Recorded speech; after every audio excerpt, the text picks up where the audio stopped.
அந்த காலத்துல எல்லாம் படிக்கிறதுங்கிறது எப்படி தெரியுமா? குருகுல வாசம் செஞ்சு படிக்கணும்.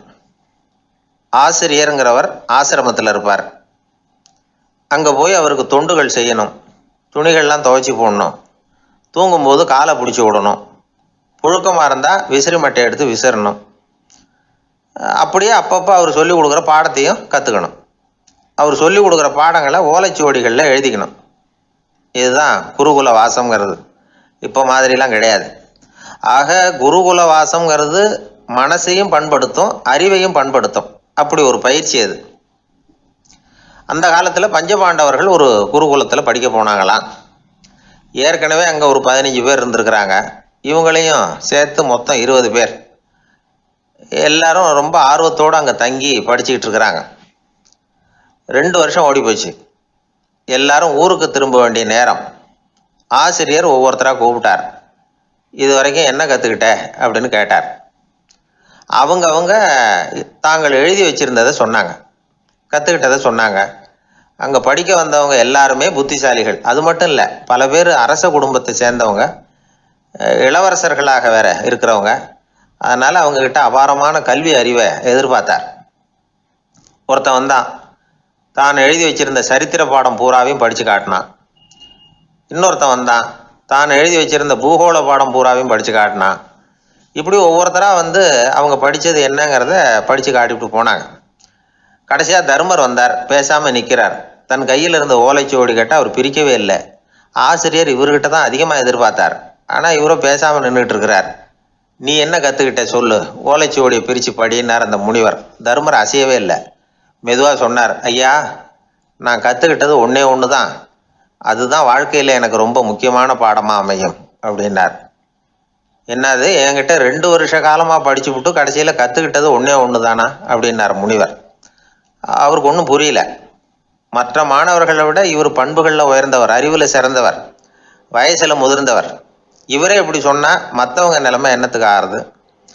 அவங்க ரொம்பவும் கெட்டு போயிடுவாங்களே அப்படின்னு அவர் யோசனை பண்ணார். தர்மா, நல்லா யோசனை பண்ணி பதில் சொல்லு. 2 வருஷமாக நீ கற்றுக்கிட்டது என்ன அப்படின்னு தானே நான் கேட்குறேன். அதை கொஞ்சம் யோசனை பண்ணி சொல்லுன்னார் முனிவர் கொஞ்சம் கோபமாக. தர்மர் முகத்தில் எந்த மாறுதலுமே இல்லை. இல்லையா, 2 வருஷமாக நான் கற்றுக்கிட்ட முக்கியமான பாடம் ஒன்றே ஒன்று தான்னார். இப்போ அந்த முனிவருக்கு கோபம் அதிகமாக வந்துடுச்சு. ஏன்பா, உனக்கு வெக்கமா இல்லையா? உன்னை விட வயசில் குறைஞ்சவங்க எவ்வளவு பாடம் கற்றுக்கிட்டு இருக்கிறாங்க, எவ்வளவு விரிவாக அவங்க படித்து காட்டினாங்க. நீயும் கூட நிறைய குறித்து வச்சிருக்கிற போல இருக்க, அதை ஏன் பிரித்து படிக்கக்கூடாது அப்படின்னார். ஐயா, நான் சொல்கிறது உங்களுக்கு ஏமாற்றமாக இருந்தால் என்னை மன்னிக்கணும். நான் ரொம்ப முக்கியமாக கற்றுக்கிட்டு இருக்கிறது ஒன்றே ஒன்று தான், மற்ற எதையும் சொல்கிறதுக்கு விரும்பலைன்னார். மாணவர்கள்லாம் சிரிச்சுட்டாங்க. முனிவருக்கு கோபம் அளவுக்கு மீறி வந்துட்டு ஓங்கி அரைஞ்சு விட்டார் தர்மரை அவர் கன்னத்தில். தர்மர் கண்ணை செவந்து போட்டுது, கண்கள் கலங்கி போச்சு. ஆனாலும் அவர் அமைதியை இழக்கலை, தலை குனிஞ்சு நிற்கிறார். இவருடைய பிடிவாதம் முனிவருக்கு இன்னும் ஆத்திரத்தை உண்டாக்கி விட்டது. இன்னொரு கண்ணத்திலே அரைஞ்சார். எல்லாரும் பயந்து போய் அமைதியாக நின்றுட்டு இருக்கிறாங்க. முனிவர் கத்துறார், அப்படி நீ கற்றுக்கிட்ட அந்த முக்கியமான பாடம் தான் என்ன, அதையாவது சொல்லு அப்படின்னார். ஐயா, அதை மட்டும் ஒரு ஓலைச்சுவடியில் தனியாக குறித்து வச்சிருக்கிறேன், இந்தாங்க, இதை நீங்களே படித்து பாருங்கன்னார். தர்மர் ஓலைச்சுவடியை நீட்டினார். முனிவர் அதை வாங்கி பிரித்தார், சத்தம் போட்டு படித்தார். என்ன எழுதியிருக்காருன்னா, எப்படிப்பட்ட சோதனை ஏற்பட்டாலும் நிதானம் இழந்து கோபத்துக்கு ஆளாகக்கூடாது அப்படின்னு. இதுதான் அந்த ஓலைச்சுவடியில் அவர் எழுதி வச்சிருந்தது. அந்த ஒரு கணத்திலேயே முனிவரும் எல்லா மாணவர்களும் தர்மரை புரிஞ்சுக்கிட்டாங்களாம். அவர் கற்றுக்கிட்டது ஏட்டு சுரக்காய் இல்லை, வாழ்க்கையில் பயன்படக்கூடிய முக்கியமான அனுபவ பாடம். முனிவர் கண்களில் கண்ணீர். தர்மர் அன்போடு கட்டி தழுவிக்கிட்டார். அப்புறம் சொன்னார், தர்மா, என்னை மன்னிச்சுரு, நீ மாணவன் இல்லை, ஆசிரியன். நான் இது வரைக்கும் தெரிஞ்சிக்காத அனுபவ பாடத்தை நீ இப்போ எனக்கு கற்றுக் கொடுத்துட்ட அப்படின்னு சொன்னாராம். அதனால் நிதானம் தவறக்கூடாதுங்கிறது ரொம்ப முக்கியமான ஒரு செய்தி. ஒரு ஆசிரியர் மாணவனை ஒரு கன்னத்தில் ஓங்கி அரைஞ்சுட்டார். இவன் நிதானம் தவறலை, அமைதியாக நின்றுக்கிட்டு இருந்தான். அவர் ஒரு தடவை அரைஞ்சதும் எப்படி உன்னால் நிதானம் தவறாமல் இருக்க முடிஞ்சுது அப்படின்னு கேட்டாங்க நண்பர்கள். அவன் சொன்னான், நான் நிதானம் தவறி இருந்தா எங்கள் வாத்தியார் இன்னொரு கன்னத்துலேயும் அரைஞ்சிருப்பார், அது அதை விட பலமாக இருக்கும், அதனால தான் நான் அப்படி இருந்தேன் அப்படின்னு நானான். ஆக நாம் தெரிந்து கொள்ள வேண்டியது, வாழ்க்கையில் நிதானம் தவறாமல் இருக்க வேண்டும். அதுதான் வெற்றியின் ரகசியம். ஒரு ஊரில் ஒரு மன்னர் இருந்தார். அவர் பக்கத்து தேசத்து மேலே படையெடுக்கணும்னு நினச்சிக்கிட்டு இருந்தார். அதையும் தன்னுடைய நாட்டோட சேர்த்துக்கணுங்கிற ஆசை. எப்போ படையெடுக்கலாம்னு யோசிச்சுக்கிட்டு இருந்தார். இப்படி யோசிச்சுக்கிட்டு இருந்த சமயத்தில் ஒரு பெரியவர் அவரை தேடிட்டு வந்தார். அவர் அடிக்கடி வருவார், அவர்கிட்ட பேசிக்கிட்டு இருப்பார். இப்போவும் அப்படி தான் வந்தார். என்ன மன்னா யோசனைன்னாரு. இவர் தன்னுடைய யோசனையை சொன்னார். இந்த சமயத்தில் மன்னருக்கு தாகம் எடுத்தது, தண்ணி குடிக்கணும் போல இருந்தது. உடனே அங்கே இருந்த ஒரு அரண்மனை பணியாளரை கூப்பிட்டார். போய் கொஞ்சம் தண்ணி கொண்டு வாப்பா அப்படின்னார். அந்த பணியாளர் போனார், ஒரு கோலையில் தண்ணி கொண்டு வந்தார். ராஜா கிட்ட நீட்டினார். ராஜா அதை வாங்கி குடிக்கிறதுக்காக வாயிட்ட கொண்டுட்டு போனார். அந்த நேரம் பார்த்து மன்னா கொஞ்சம் பொறுங்கன்னார் இந்த பெரியவர். ஆவலோடு குடிக்க போன மன்னர் அப்படியே நிறுத்திக்கிட்டு பெரியவரை பார்த்தார். இப்போ அந்த பெரியவர் சொன்னார், மன்னா, இப்போ உங்களை விட வலிமை உள்ள ஒரு சக்தி உங்களுக்கு தண்ணி கொடுக்க மறுத்துடுதுன்னு வைங்க, உங்களை குடிக்க விடாமல் தடுத்துடுது அப்படின்னா, இப்போ இந்த ஒரு கோவலை தண்ணீரை என்ன விலை கொடுத்து வாங்குவீங்க அப்படின்னு கேட்டார்.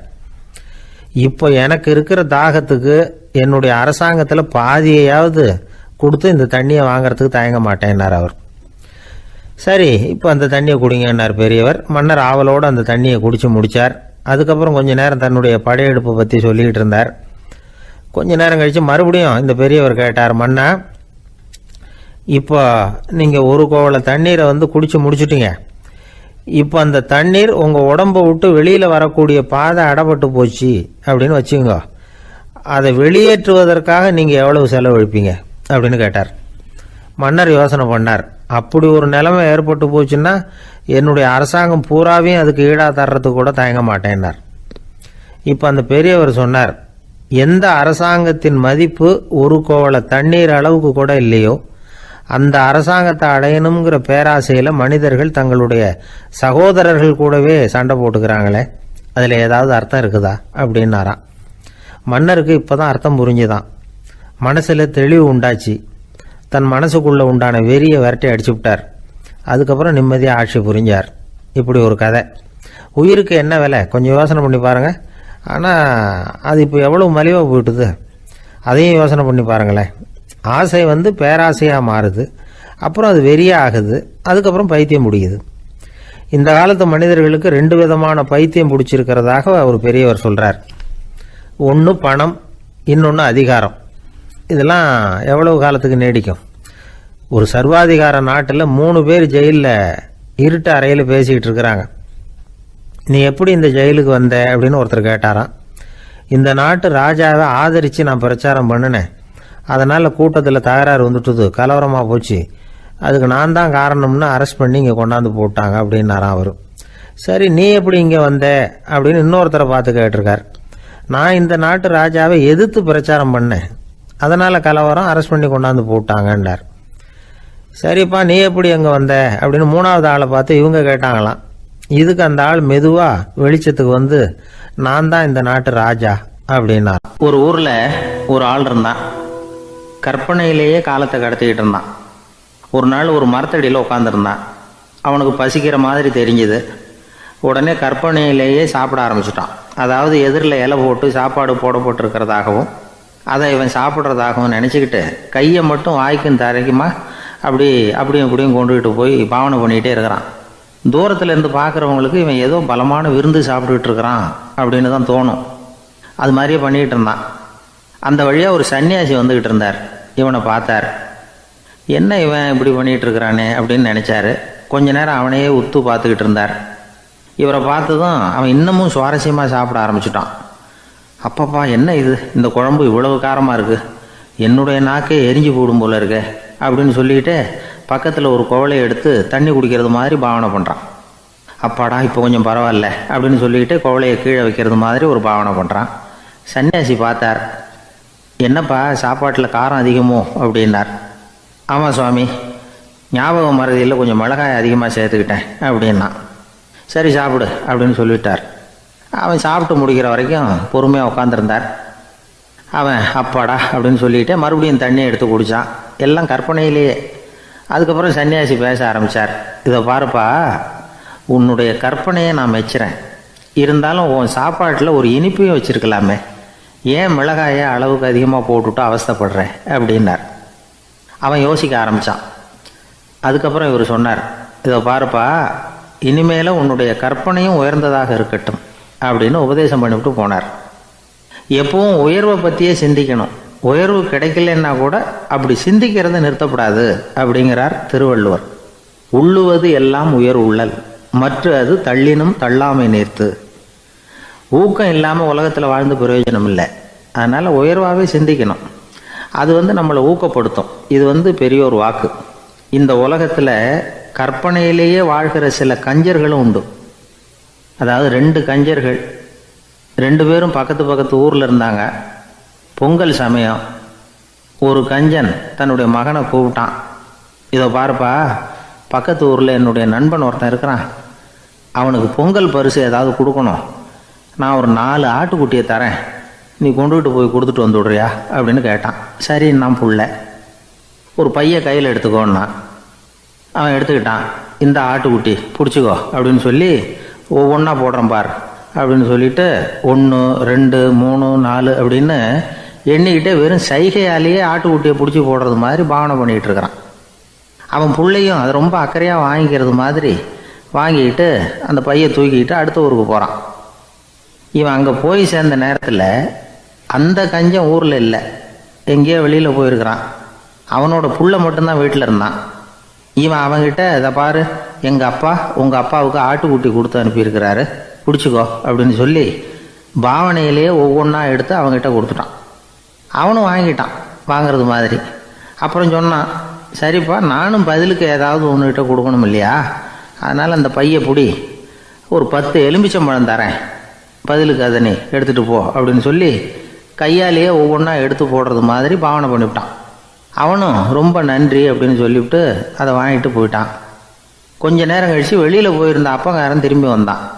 உள்ள சொன்னான், அப்பா, உன்னோட நண்பர் அவருடைய மகன் மூலமாக உனக்கு 6 ஆட்டுக்குட்டி கொடுத்து அனுப்பியிருந்தார், நானும் பதிலுக்கு ஒரு 10 எலுமிச்சம்பழம் கொடுத்து அனுப்பியிருக்கிறேன் அப்படின்னா.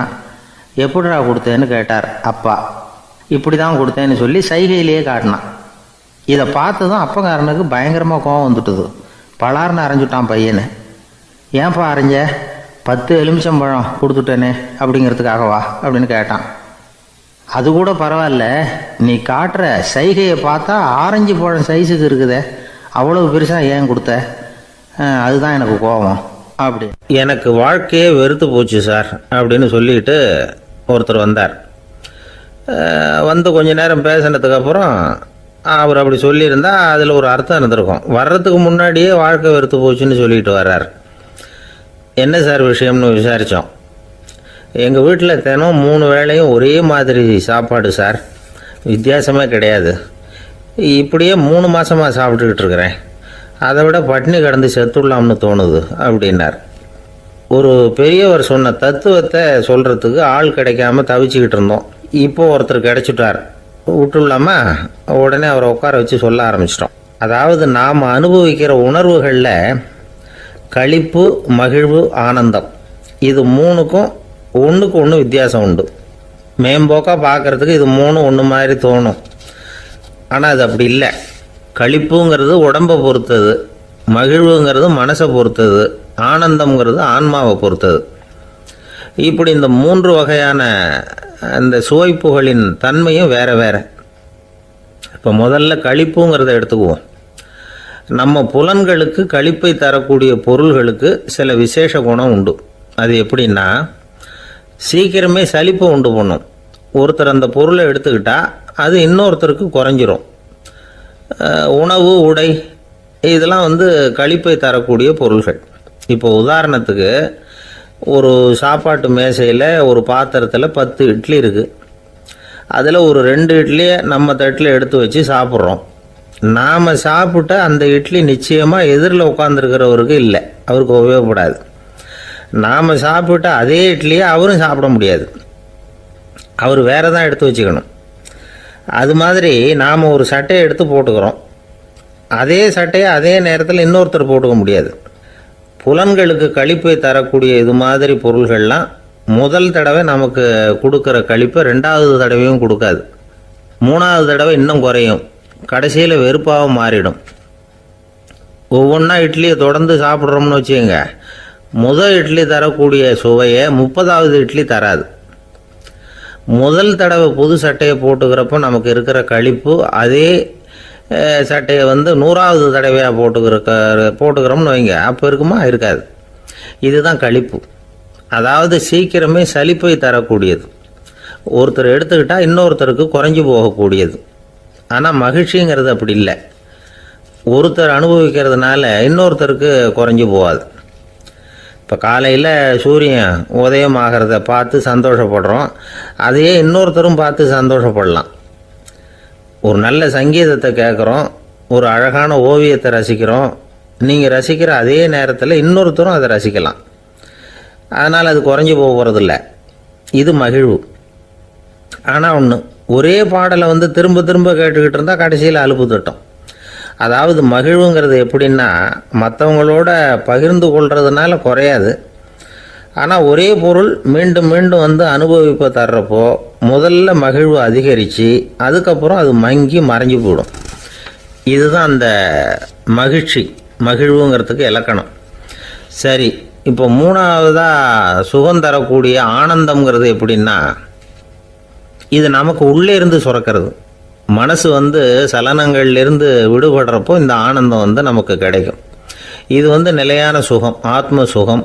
களிப்பிலிருந்து மகிழ்வுக்கும், மகிழ்விலிருந்து ஆனந்தத்துக்கும் செல்வது தான் மனிதன் நடத்த வேண்டிய முக்கியமான பயணம்.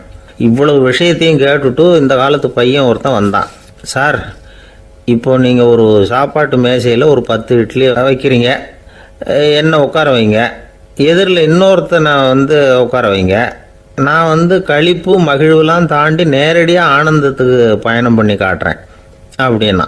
ஒன்றும் புரியல அவன் சொன்னது. அது எப்படி, என்ன பண்ணுவ நீ அப்படின்னு சொல்லி கேட்டோம் ஆச்சரியமாக. 2 இட்லி சாப்பிட்டா தானே சார் களிப்பு? நான் 10 இட்லியும் மொத்தமாக சாப்பிட்ருவேன், அடுத்தவனுக்கு எதுவும் கிடைக்காது. அவனுக்கு கிடைக்காதபடி நாமே சாப்பிட்றோம்ல, அதுதானே நமக்கு ஆனந்தம் அப்படின்னு அதுக்கு ஒரு விளக்கம் சொல்கிறான். ஒரு ரயில் போய்கிட்டு இருக்கு. அதில் ஒரு பெரியவர் பிரயாணம் பண்ணிகிட்டு இருக்கிறார். எதிரில் ஒரு பெரிய அதிகாரி, ஐஏஎஸ் ஆஃபீஸர் உட்காந்துருக்கிறார். 2 பேருக்கும் முன்ன பின்ன அறிமுகம் இல்லை. அவர் வேற யாரோ, இவர் வேற யாரோ. ஒரே ரயிலில் பிரயாணம் பண்ணிகிட்டு இருக்கிறாங்க. அதுவும் எதிர்த்த இருக்கையில். ஏதோ ஒரு நகரத்தில் வண்டி நின்றுது. 2 பேரும் கீழே இறங்கினாங்க. பெரியவர் ஒரு ட்ரங்கு பெட்டியோட கீழே இறங்கினார். அந்த அதிகாரி கையில் ஒரு சின்ன பெட்டி. அவர் அந்த சின்ன பெட்டியை கீழே வச்சுட்டு கூலின்னு கத்திக்கிட்டு இருந்தார். இந்த பெரியவர் பார்த்தார்.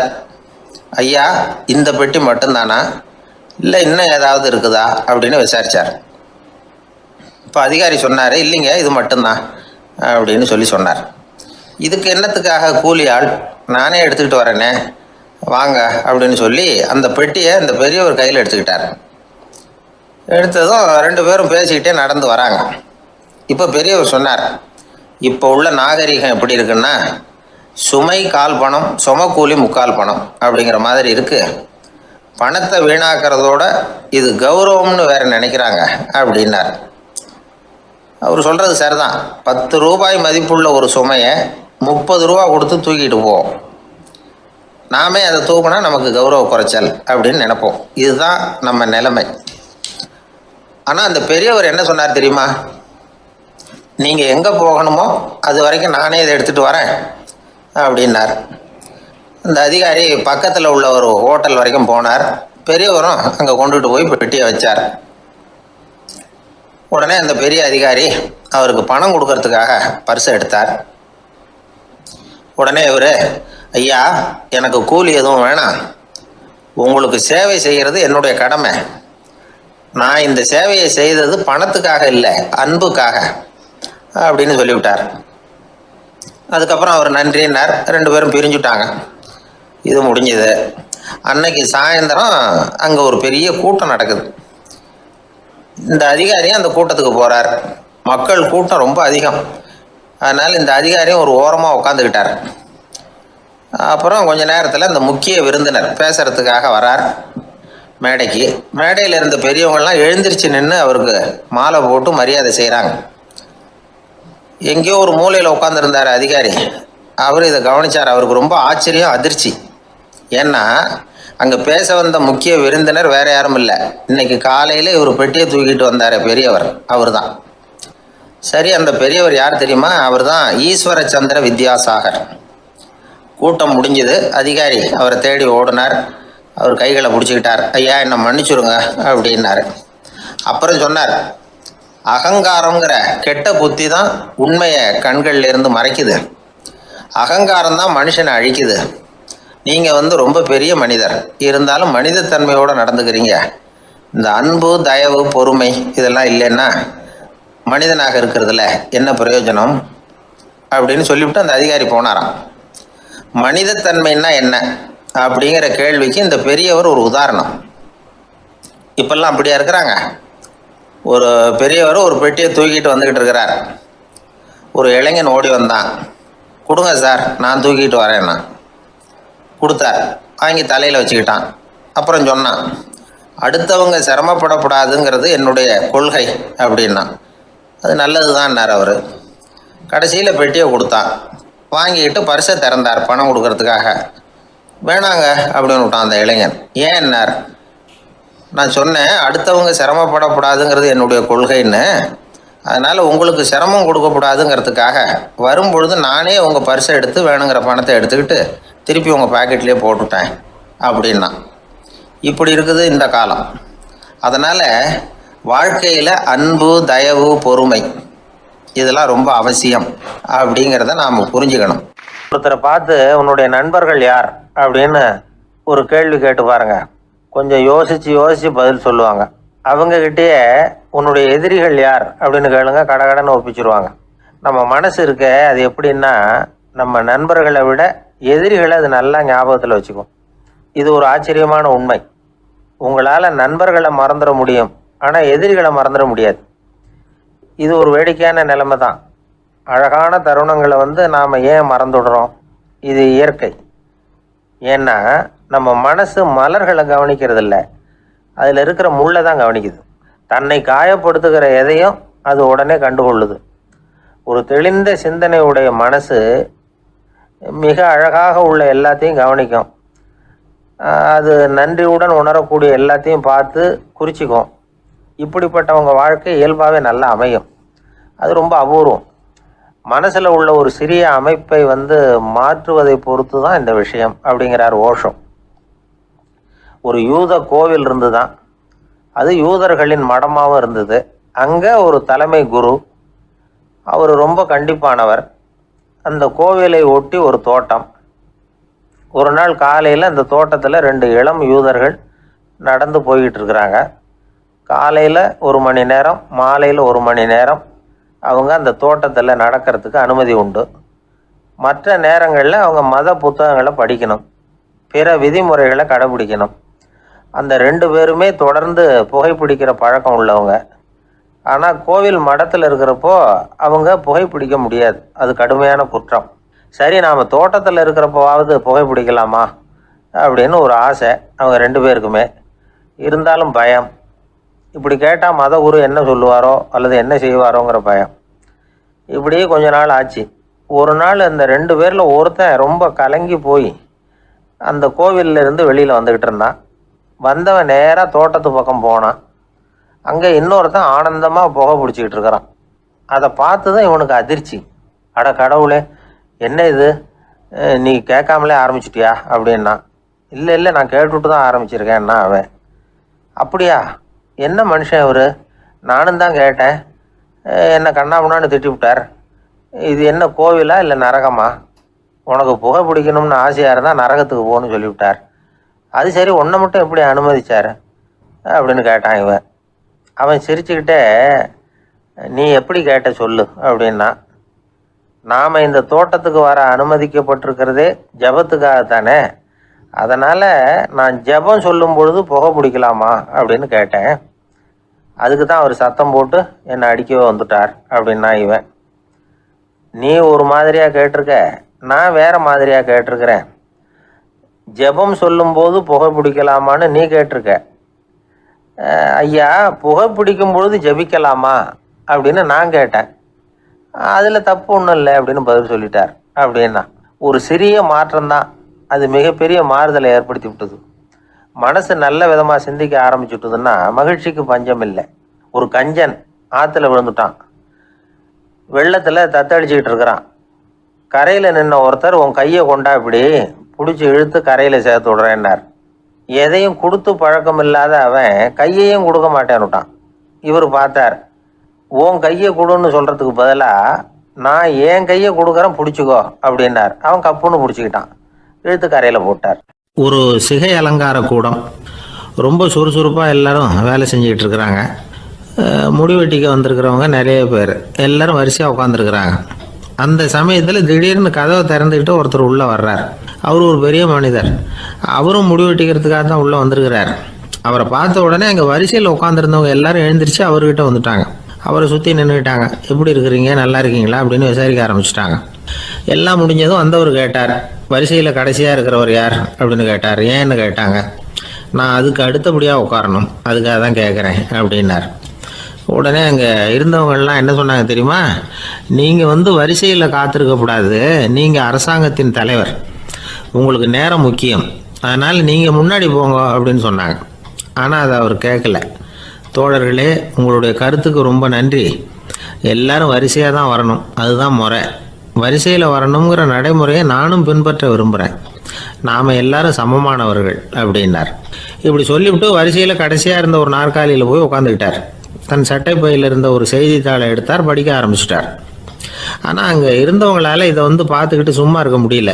ஒருத்தர் எழுந்திரிச்சு வந்தார். ஐயா, இப்போ என்னுடைய முறை வந்திருக்குது, நான் தான் போக வேண்டிய முறை.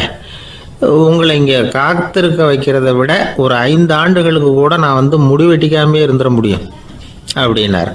அவர் மறுபடியும் சொன்னார், ஐயா, நீங்கள் வரிசை முறையை தாண்டி போக விருப்பப்படல, சரி, ஆனால் என்னுடைய முறையை மாற்றி கொடுக்கறதுக்கு எனக்கு முழு உரிமை இருக்குது. இதுக்கு பதிலாக உங்களுடைய கடைசி இடத்த நான் எடுத்துக்கிறேன், இதை நீங்கள் மறுக்க முடியாதுன்னார். அங்கே இருந்த மற்றவங்களும் இதை ஒரு மனசாக வற்புறுத்த ஆரம்பிச்சிட்டாங்க. அந்த பெரிய மனிதர் பார்த்தார், சரின்னு கடைசியாக ஒத்துக்கிட்டார். அவர் யார் தெரியுமா? அவர் தான் மாவீரர் லெனின். ரஷ்யாவில் கிரெம்ளின் சிகை அலங்கார கூடத்தில் தான் இது நடந்தது. எல்லாரும் இந்நாட்டு மன்னர்கள்னு வாயளவில் பேசுகிறதுல என்ன பிரயோஜனம்? நாம் எல்லாரும் சமங்கிறத நடைமுறையில் கடைபிடிச்சி காட்டினவங்க கொஞ்சம் பேர் தான். அவங்களில் ஒருத்தர் தான் லெனின். வரிசையில் நின்று வர்றதுங்கிறது ஒரு சிறந்த பண்பு, உயர்ந்த பண்பு. இன்றைக்கி பல இடங்களில் அது நமக்கு தேவைப்படுது. ஒரு ரேஷன் கடை வாசல், கடை திறக்கிறதுக்கு முன்னாடியே எல்லாரும் வரிசையில் நின்றுட்டாங்க. கடைசியாக வந்த ஒருத்தர் க்யூவில் முன்னாடி போகிறதுக்கு முயற்சி பண்ணுறார். ஏற்கனவே நின்றுட்டு இருக்கிறவங்க அவரை முன்னாடி போகிறதுக்கு விட மாட்டேங்கிறாங்க. கடைசியாக போய் நில்லையா அப்படின்னு எல்லாரும் கத்துறாங்க. அதான் அவர் காதில் வாங்கலை, முண்டி அடிச்சுக்கிட்டு முன்னாடி போகிறதுக்கே முயற்சி பண்ணிகிட்டு இருக்கிறார். எல்லாரும் சேர்ந்து அவரை வலுக்கட்டாயமாக இழுத்து கொண்டாந்து பின்னாடி கொண்டு போய் நிறுத்திவிட்டு சொன்னாங்க, இதை பாருப்பா, நாங்கள் இருக்கிற வரைக்கும் நீங்கள் முன்னாடி போய் எதையும் வாங்க முடியாது, தெரிஞ்சுக்கோ அப்படின்னாங்க. இப்போ அந்த ஆள் சொன்னாராம், நான் இங்கே பின்னாடி நிற்கிற வரைக்கும் நீங்களும் எதுவும் வாங்க முடியாது அப்படின்னாராம். ஏன்னு கேட்டிருக்கிறாங்க. நான் தான் அந்த கடையை திறக்க வேண்டிய ஆள் அப்படின்னா. கிபி 1078 வருஷம் மார்ச் மாதம் 19ஆம் தேதி திங்கட்கிழமை அதிகாலை நேரம் ஒரு குழந்தை பிறந்தது. எங்க தெரியுமா? காஸ்பியன் கடலுக்கு தெற்கே பாரசீக மொழி வழங்கிய தபரிஸ்தான் மாநிலத்துல ஜீலான்கிற புனித நகர், அதோட புறநகர் பகுதியில் உள்ள நீப்புங்கிற ஊர்ல தான் அந்த குழந்தை பிறந்தது. அந்த இடம் இப்போ ரஷ்யாவில் இருக்கு. அந்த குழந்தை யாருன்னு நினைக்கிறீங்க? அதுதான் முஹித்தீன் பெருமான், ஆன்மீக சாதனைகள் புரிந்த மகான் முஹித்தீன் ஆண்டகை. தன்னுடைய 18வது வயசுல உயர்கல்விக்காக ஜீலான் நகரத்தை விட்டு பகுதாத் நகரத்துக்கு புறப்பட்டு போறார். இளம் பிராயம் தானே, அதனால துணைக்கு ஒரு வர்த்தக கூட்டத்தோட சேர்ந்து போயிட்டு இருக்கிறார். ரொம்ப தூரம் போகணும். ஒவ்வொரு இடமா தங்கி தங்கி போயிட்டு இருக்கிறாங்க. ஒரு இடத்துல ஒரு கொள்ளை கூட்டம் பயங்கரமான ஆயுதங்களோட அவங்கள வழிமறிச்சுட்டுது. அந்த வர்த்தக கூட்டம் வச்சிருந்த பொருள்களை எல்லாம் அவங்க பறிச்சு விடுறாங்க. இவங்களும் பயந்துகிட்டு இருந்தது எல்லாத்தையும் அவங்க கிட்ட கொடுத்துட்றாங்க. முஹித்தீன் ஆண்டகை மட்டும் இதையெல்லாம் பார்த்துக்கிட்டு தனியா ஒதுங்கி நிற்கிறார். ஒரு 18 வயசு பையன் மட்டும் இப்படி தனியா அநாத சிறுவன் மாதிரி நின்றுட்டு இருக்கிறத அந்த கொள்ளை கூட்டத்தில் இருந்த ஒருத்தன் பார்க்கறான். கிட்ட நெருங்கி வர்றான். அலட்சியமாகவும் கிண்டலாகவும் உங்ககிட்ட ஏதாவது இருக்குதா அப்படின்னு கேட்குறான். இவங்கிட்ட என்ன இருக்க போகுது அப்படிங்கிற நம்பிக்கையில் அவன் அப்படி கேட்குறான். உடனே இவரு, ஓ இருக்குதே, என்கிட்ட 40 தீனார் இருக்கு அப்படிங்கிறார். இப்படி சொல்லியும் அந்த கொள்ளைக்காரனுக்கு நம்பிக்கை வரல. என்னிடம் விளையாடாத, பொய் சொல்லாத, உண்மையை சொல்லு அப்படிங்கிறான் அவன். உண்மையை தான் சொல்றேன், என்கிட்ட 40 தீனார் இருக்கு அப்படிங்கிறார் இவர். எங்க வச்சிருக்கிற அப்படின்னு கேக்குறான். சட்டையின் விழாப்புறத்துல உள்ள பகுதியில அதை வச்சு தச்சிருக்கிறாங்க அப்படின்னு உண்மையை சொல்றார். உடனே கொள்ளை கூட்ட தலைவன் அதை கத்தியால கீறிப்பார் அப்படின்னு உத்தரவு போடுறான். அந்த சட்டையை கிழிக்கிறாங்க. உள்ள இருந்து 40 பொற்காசுகளும் பொல பொலன்னு கீழே கொட்டுச்சு. அதை பார்த்த உடனே அந்த கொள்ளை கூட்ட தலைவன் மலைச்சு போய் நின்னுட்டான். காசை பார்த்துட்டு அவன் மலைச்சு போகல, பொய் பேசாத அந்த பையனோட நேர்மையை பார்த்துட்டு அவன் அப்படி நின்னான். மெதுவா அந்த பையன்கிட்ட வந்தான். ஏன்பா, நீ என்ன பணக்கார குடும்பமா அப்படின்னு கேட்டான். அப்படிலாம் இல்ல, எனக்கு அப்பா இல்ல, அம்மா மட்டும்தான் உண்டு. எங்க அப்பா எனக்குன்னு விட்டு போன சொத்தே இந்த 40 தீனார் தான் அப்படின்னாரு இவர். அப்படி இருந்துமா உண்மை பேசணும்னு ஆசைப்பட்டேன். என்கிட்ட ஒண்ணும் இல்லைன்னு ஒரு வார்த்தை சொன்ன உன்னை விட்டுருப்போமே அப்படின்னா அவன். அப்படி இல்லைங்க, நான் இறைவன் திருநாமத்தை அறியக்கூடிய கல்வி ஞானத்துக்காக இப்ப போயிட்டு இருக்கிறேன். இறைவன் திருநாமத்தை உச்சரிக்க வேண்டிய நாவால பொய் பேசக்கூடாதுன்னு எங்க அம்மா சொல்லியிருக்கிறாங்க. அதனால நான் எப்பவுமே பொய் சொல்ல மாட்டேன் அப்படின்னு என்னுடைய தாய்க்கு வாக்கு கொடுத்திருக்கிறேன் அப்படின்னார் அவர். முகையத்தின் பெருமான் வார்த்தைகளை கேட்ட அந்த கொள்ளையர்கள் மனம் திருந்தி நல்லவங்களா ஆயிடுறாங்க. அந்த கொள்ளையர் தலைவன் பிற்காலத்துல ஒரு பெரிய மகான் ஆயிடுறார்.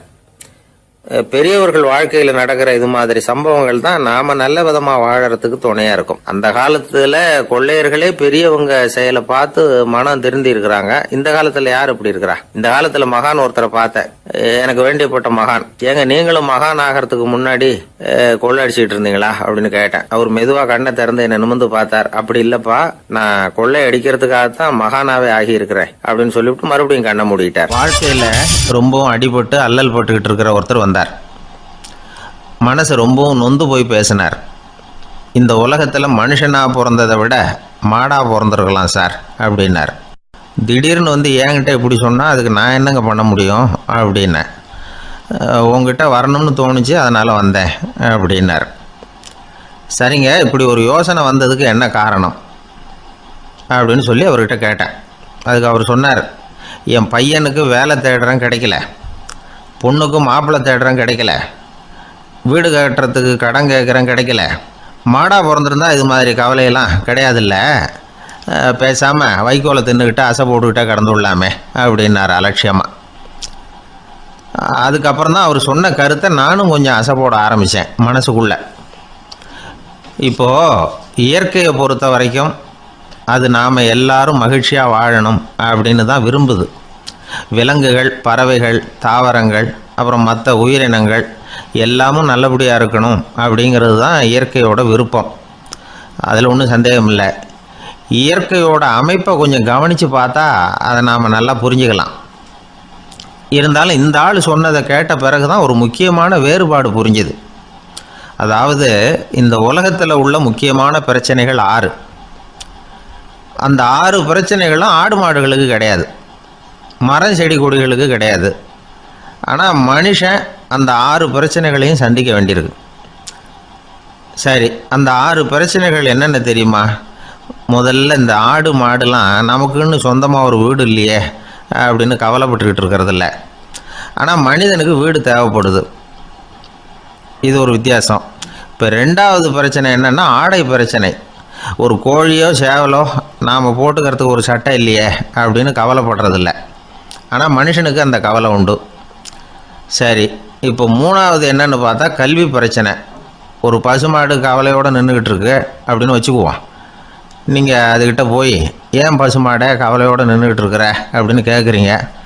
என் கண்ணுக்குட்டிக்கு எல்கேஜியில் இடம் கிடைக்கல, டொனேஷன் கொடுக்கறதுக்கு கையில் பணமும் கிடையாது, சிபாரிசுக்கு யாரை பிடிக்கிறதுன்னு தெரியல, இப்படியா சொல்லிகிட்டு இருக்கோம்.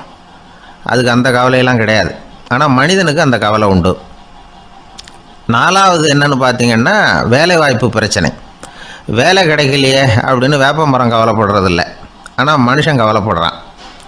5வது என்னன்னு பார்த்தா கல்யாண பிரச்சனை. எருமை மாடு, பசு மாடு எல்லாம் பொண்ணுக்கு மாப்பிள்ளை தேடிக்கிட்டாலே இது பேப்பரில் மணமகன் தேவை அப்படின்னு விளம்பரமாக கொடுக்குது, அதெல்லாம் கிடையாது. 6வது என்னன்னு பார்த்தீங்கன்னா பணம் சம்பந்தமான பிரச்சனை. ஆடு மாடுலாம் பணத்தை சேமிக்கணும்னோ ஏதாவது நிதி நிறுவனத்தில் முதலீடு பண்ணணும்னோ நினச்சிக்கிட்டு இருக்கிறதில்ல. பணத்தை எப்படி காப்பாற்றுறது அப்படிங்கிற கவலையும் அதுகளுக்கு கிடையாது. குதிரை குளம்போடு பிறகுது, அதனால் அது காடு மேடெல்லாம் கவலை இல்லாமல் தெரியலாம். ஆடு உடம்புல ரோமத்தோடு பிறகுது. அதனால் அது குளிரை பற்றி கவலைப்பட வேண்டிய அவசியம் இல்லை. ஆனால் மனுஷனை பார்த்திங்கன்னா அவன் தான் ஒன்றுமில்லாமல் பிறக்கிறான். ஏன் இந்த பாகுபாடு அப்படின்னு கேட்டால் இதை பற்றி கொஞ்சம் சிந்திச்சு பார்க்கணும். அதாவது இந்த சந்தேகத்தை ஒரு பெரியவர்கிட்டையும் கேட்டேன். அவர் சொன்னார் இதுக்கு பதில். அவர் இதே கேள்வியை இயற்கை கிட்ட கேட்டாராம். இயற்கை பதில் சொல்லிச்சான். வேறு யாருக்கும் கொடுக்காத ஒரு வலுவான கருவியை, ஒரு பவர்ஃபுல் வெப்பன் மனுஷனுக்கு கொடுத்துருக்குறேன்னு, அந்த கருவியை உபயோகப்படுத்தி அந்த 6 பிரச்சனையை மட்டும் இல்லை, 6 கோடி பிரச்சனைகள் இருந்தாலும் அதையெல்லாம் சமாளிக்கலாம். அது கருவி என்ன தெரியுமா? அதுதான் 6வது அறிவு. அதை உபயோகப்படுத்தினா காலுக்கு செருப்பு தயார் பண்ணிக்கலாம், குளிருக்கு போர்வை தயார் பண்ணிக்கலாம், என்ன வேணும்னாலும் செய்யலாம் அப்படின்னு இயற்கை பதில் சொல்லிச்சான். அதனால் நாம் செய்ய வேண்டியது என்னென்னா, இயற்கையை முதல்ல சரியாக புரிஞ்சுக்கணும். இயற்கையின் படைப்பையே நாம் சரியாக புரிஞ்சுக்கிறது இல்லையா, அதுதான் வேதனை. இந்த கதையை கேளுங்க. இப்போ நகரத்திலேருந்து ஒரு ஆள் கிராமத்துக்கு வந்தான். அங்கே ஒரு சிறுவன் மாடு மேய்ச்சிக்கிட்டு இருந்தான். நகரத்து ஆள் சொன்னான், எவ்வளோ அழகான பசு, அது சரி இதுக்கெல்லாம் ஏன் கொம்பு இல்லைன்னா. இதுக்கு அந்த பையன் பதில் சொன்னான், பசுமாட்டுக்கு கொம்பு இல்லாததுக்கு பல காரணங்கள் உண்டு. கண்ணுக்குட்டியாக இருந்தால் கொம்பு இருக்காது, பசு வளர்ந்து பெருசானதுக்கு அப்புறம் தான் கொம்பு முளைக்கும், இது ஒரு காரணம். சில சமயம் வளர்கிற கொம்பை எடுத்து விடுறது உண்டு, அது ஒரு காரணம். ஆனால் இதுக்கு ஏன் கொம்பு இல்லைன்னு கேட்குறீங்க, அதுக்கு என்ன காரணம்னா இது பசு இல்லை குதிரை அப்படின்னானா. ஒரு பெரிய தத்துவ சிந்தனையாளர் இருந்தார், சுவாங் ட்சு அப்படின்னு பேர். அவருடைய மனைவி ஒரு நாள் திடீர்னு காலமாயிட்டாங்க. ஐயோ பாவம், அவர் ரொம்ப வருத்தப்படுவார், போய் ஆறுதலாக 4 வார்த்தை பேசிவிட்டு வரலாம் அப்படின்னு நினச்சிக்கிட்டு நிறைய பேர் அவரை தேடிட்டு வந்தாங்களாம். வந்தவங்களுக்கு ஆச்சரியம், ஏன்னா இவர் வருத்தப்பட்டுக்கிட்டு இருப்பார் அப்படின்னு தானே எதிர்பார்த்தாங்க. அப்படி இல்லை, தாளம் போட்டுக்கிட்டு உட்காந்துருக்கிறார். தாளத்துக்கு தகுந்த மாதிரி பாட்டு வேறு பாடிக்கிட்டு இருக்கிறார். என்ன மனுஷன் அவர், கொஞ்சம் கூட கவலை இல்லாமல் இப்படி இருக்கிறாரு அப்படின்னு நினச்சாங்க. ஒருத்தர் துணிஞ்சு அவர்கிட்ட கேட்டுவிட்டார், என்னங்க இது இப்படி அப்படின்னு. அதுக்கு அவர் என்ன சொன்னார் தெரியுமா? இதை பாருங்கள், என்னுடைய மனைவி பிறக்கிறதுக்கு முன்னாடி அவளுக்கு உயிரும் கிடையாது உடலும் கிடையாது. அதுக்கு பிறகு தான் உயிர் வந்தது, உடல் வந்தது, அந்த உருவம் வந்தது. இப்போ என்ன ஆச்சு, அந்த உருவமும் உயிரும் போயிட்டுது, அவ்வளவுதானே. வந்தது போயிட்டுது. இளவேனில் காலம், இலையுதிர் காலம், பனிக்காலம், இப்படி பருவங்கள் மாறி மாறி வருது இல்லையா? அது மாதிரி பிறப்பும் இறப்பும் மாறி மாறி வருது, இது இயற்கை. இதுக்காக அழுதா அது எப்படி அப்படின்னாராம். ஞான தெளிவு அடைஞ்சவங்களுக்கு எல்லாமே சுகம்தான். திருவள்ளுவரும் அதை தான் சொல்கிறார், உறங்குவது போலும் சாக்காடு, உறங்கி விழிப்பது போலும் பிறப்பு. தூங்கிறதுக்கெல்லாம் நாம் வருத்தப்பட்டுக்கிட்ட இருக்கிறோமா? இன்றைக்கி தூங்க வேண்டியிருக்குதே, இன்னும் கொஞ்சம் நேரத்தில் நான் தூங்க வேண்டியிருக்கு அப்படின்னு சொல்லி யாராவது அழுதுகிட்டு இருப்பாங்களா? அதனால் இந்த உலக வாழ்க்கையினுடைய இயல்பை யதார்த்தத்தை நாம் தெளிவாக புரிஞ்சுக்கணும். அப்படி புரிஞ்சுக்கிட்டால் நாம் கவலை இல்லாமல் வாழ முடியும். ஒரு வயசான தாத்தா பாட்டி 60 வருஷத்துக்கு முன்னாடி அவங்களுக்கு கல்யாணம் ஆச்சு, ஒன்றாவே வாழ்ந்தாங்க, ஒன்றாவே இறந்து போனாங்க. இப்போ அவங்க 2 பேரும் சொர்க்கத்துக்கு போய் சேர்ந்தாங்க. அங்கே எல்லா வசதியும் இருந்தது. ஒரு பெரிய பங்களாவே இவங்களுக்கு ஒதுக்கி கொடுத்தாங்களாம். இதுக்கு எவ்வளவு வாடகைன்னு கேட்டார் தாத்தா. வாடகையெல்லாம் கிடையாது, இலவசம் அப்படின்னார் அங்கே இருந்தவர். அந்த வீட்டுக்கு பின்னாடி ஒரு பெரிய புல்வெளி இருந்தது. இதில் விளையாட ஏதாவது கட்டணம் உண்டான்னு கேட்டிருக்கார் தாத்தா. அதெல்லாம் ஒன்றும் கிடையாது, பணம்லாம் கட்ட வேண்டியதில்லை அப்படின்னார் அவர். பக்கத்தில் ஹோட்டல் மாதிரி ஒரு பெரிய கட்டடம், உள்ள சாப்பாட்டு மேஜைகள், அது மேலே விதவிதமான பலகாரங்கள். சாப்பாட்டுக்கெல்லாம் எவ்வளவு அப்படின்னு விசாரித்தாராம் தாத்தா.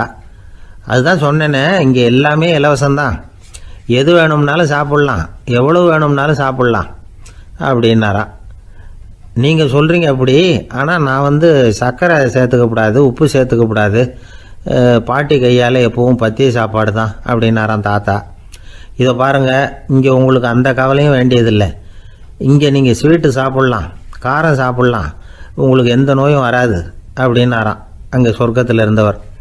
இதை கேட்ட உடனே அந்த தாத்தா பக்கத்தில் நின்ன பாட்டியை பார்த்து கத்தினாராம், அடி பாவி, எல்லாத்தையும் கெடுத்துட்டியே, நீ எனக்கு பத்திய சாப்பாடு போடாமல் கண்டதை திங்க விட்டுருந்தா 10 வருஷத்துக்கு முன்னாடியே நான் இங்கே சேர்ந்துருப்பேனே அப்படின்னாராம். ஒரு ஊரில் ஒருத்தர் இருந்தார், ரொம்ப நல்லவர், யாருக்காவது ஏதாவது கொடுத்துக்கிட்டே இருப்பார், கொடையாளி. தினமும் யாராவது ஒருத்தருக்கு ஏதாவது கொடுக்கலன்னா அவருக்கு தூக்கம் வராது, அப்படி ஒரு பழக்கம். அது மட்டும் இல்லை, அவர் கொடுக்கறது அடுத்தவங்களுக்கு தெரியாது, அவ்வளவு ரகசியமாக அதை கொடுப்பார். வலது கை கொடுக்கறது இடது கைக்கு தெரியக்கூடாதுன்னு சொல்லுவாங்கள்ல, அது மாதிரி அவர். ஒரு நாள் ராத்திரி அவர் ஏற்கனவே தயாராக கட்டி வச்சிருந்த பணம் முடிச்ச கையில் எடுத்துக்கிட்டு வீட்டை விட்டு வெளியில் வந்தார். தெருவில் இறங்கி நடந்தார். இன்னைக்கு யாருக்கு தர்மம் செய்யறது அப்படின்னு யோசனை பண்ணிட்டு இருட்டில் நடந்து வந்துகிட்டு இருக்கிறார். யாரோ ஒருத்தர் எதிரில் வர்றது மாதிரி தெரிஞ்சுது. உடனே அவர் கிட்ட போனார். தன்கிட்ட இருந்த பணம் முடிச்சு அவசரமாக அவர் கையில் திணிச்சுட்டு திரும்பி வந்துட்டார். அப்பாடா, ஒரு வழியாக யாருக்கும் தெரியாமல் இன்னைக்கு தர்மம் பண்ணியாச்சு அப்படிங்கிற மகிழ்ச்சி, மன நிறைவு அவர் முகத்தில். நிம்மதியாக தூங்கினார். அப்புறம் எழுந்திரிச்சார். மறுநாள் காலையில் ஊர் பூரா ஒரே பேச்சு. என்ன பேச்சுன்னா, நேற்று ராத்திரி ஒரு திருடன் கையில் யாரோ பணத்தை கொடுத்துட்டு போயிருக்கிறாங்க அப்படின்னு எல்லாரும் பேசிக்கிட்டு இருக்கிறாங்க. இதை கேள்விப்பட்டதும் அந்த பெரியவருக்கு ரொம்ப வருத்தமாக போச்சு. அடடா, போயும் ஒரு திருடனுக்காக உதவி பண்ணியிருக்கிறோம், பிரயோஜனம் இல்லாமல் போட்டுதே அப்படின்னு நினச்சார். சரி, இன்னைக்கும் யாருக்காவது உதவி பண்ணணும் அப்படின்னு முடிவு பண்ணினார். ராத்திரி நேரம் வந்தது. இவர் வழக்கம் போல் தெருவில் இறங்கி நடந்தார். கையில் பணம் முடிச்சு. எதிரில் ஒரு பெண் உருவம் மங்கலா தெரிஞ்சது. இவர் உடனே அந்த பெண்கிட்ட பணத்தை கொடுத்துட்டு திருப்தியாக திரும்பி வந்துட்டார். மறுநாள் காலையில் ஊர் பூரா என்ன பேசிக்கிட்டாங்க தெரியுமா? நேற்று ராத்திரி நெறி தவறி நடக்கிற ஒரு பெண்ணின் கையில் யாரோ பணத்தை வச்சுட்டு போயிருக்கிறாங்க அப்படின்னு எல்லாரும் பேசிக்கிறாங்க. அடடா, இன்னைக்கும் தவறுதலாக நடந்து போச்சு அப்படின்னு ஒரு வருத்தப்பட்டார். இருக்கட்டும், இன்னைக்கும் ஏதாவது தர்மம் பண்ணுவோம் அப்படின்னு நினச்சிக்கிட்டாரு. 3வது நாள் ராத்திரியும் புறப்பட்டார். இப்பவும் எதிரில் ஒருத்தர் வந்தார். இவர் பணத்தை கொடுத்தார், திரும்பி வந்துட்டார். மறுநாள் மக்கள் என்ன பேசிக்கிட்டாங்கன்னா, நேற்று ராத்திரி ஒரு செல்வந்தர் கையில் யாரோ பணத்தை கொடுத்துட்டு போயிருக்கிறாங்க அப்படின்னு பேசிக்கிட்டாங்களாம். அவருக்கு ரொம்ப வருத்தமாக போட்டுது. என்ன இது, தினம் இப்படி ஆகிக்கிட்டு இருக்குதே அப்படின்னு நினச்சிக்கிட்டே படுத்து தூங்கினார். அன்னைக்கு ராத்திரி ஒரு கனவு. அந்த கனவுல இறைவன் வந்து சொன்னாராம், இதை பாருப்பா, நீ கொடுத்த தர்மம் வீணா போயிடல. உன்கிட்ட பணம் வாங்கின அந்த திருடன் திருந்திட்டான், அந்த பொண்ணும் திருந்திட்டா, அந்த செல்வந்தனும் கொடையாளி ஆயிட்டான், எல்லாருக்கும் உதவி பண்ண ஆரம்பிச்சுட்டான் அப்படின்னு சொன்னாராம். இந்த கதையை சொன்னவர் யாருன்னா நபிகள் நாயகம். இதில் உள்ள கருத்து என்னன்னா, நல்ல மனசோட தர்மம் பண்ணுனா அது வீணா போறதில்லை. இன்னொரு கருத்து, தர்மம் வந்து தன்னை மட்டுமல்ல அடுத்தவங்களையும் தீமையிலிருந்து காப்பாற்றும். இதுதான் நாம புரிஞ்சுக்க வேண்டியது. இந்த காலத்திலையும் இது மாதிரி சில சம்பவங்கள் நடக்கிறது உண்டு. ஒரு பெரியவர் இருட்டில் நடந்து வந்துகிட்டு இருந்தாரு. எதிரில் வந்த ஒருத்தன் வலுக்கட்டாயமாக ஒரு கையை பிடிச்சி ஒரு பண முடிப்பை கொடுத்து வச்சுக்க சொல்லிவிட்டு விலகி போயிட்டான். பெரியவருக்கு ஆச்சரியம், இந்த காலத்திலையும் இப்படி வலது கை கொடுக்கறது இடது கைக்கு தெரியக்கூடாதுன்னு நினைக்கிற கொடையாளிகள் உண்டு போல இருக்கு அப்படின்னு யோசனை பண்ணிக்கிட்டே நடந்தார். கொஞ்சம் தூரம் போயிருப்பாரு. அதுக்குள்ள அதே ஆள் திரும்பி வந்தான். கொடுத்த பண முடிப்பை திருப்பி கொடுங்க அப்படின்னு கேட்டு வாங்கிட்டான். இவருக்கு ஒன்றும் புரியல. ஏன் இப்படி பண்ணுறேன்னார். அது ஒன்றும் இல்லைங்க, கொஞ்ச நேரம் இதை உங்ககிட்ட கொடுத்து வச்சிருந்தேன், அவ்வளவுதான் அப்படின்னா. ஏன்னு கேட்டார். என்னை பின்னாடி போலீஸ் தேடிக்கிட்டு வந்துக்கிட்டு இருக்குது, அதுதான் அப்படி பண்ணேன், இப்போ போயிட்டுது, இனிமேல் ஒன்றும் பயமில்லை அப்படின்னு சொல்லிவிட்டு அவன் பாட்டுக்கு நடந்து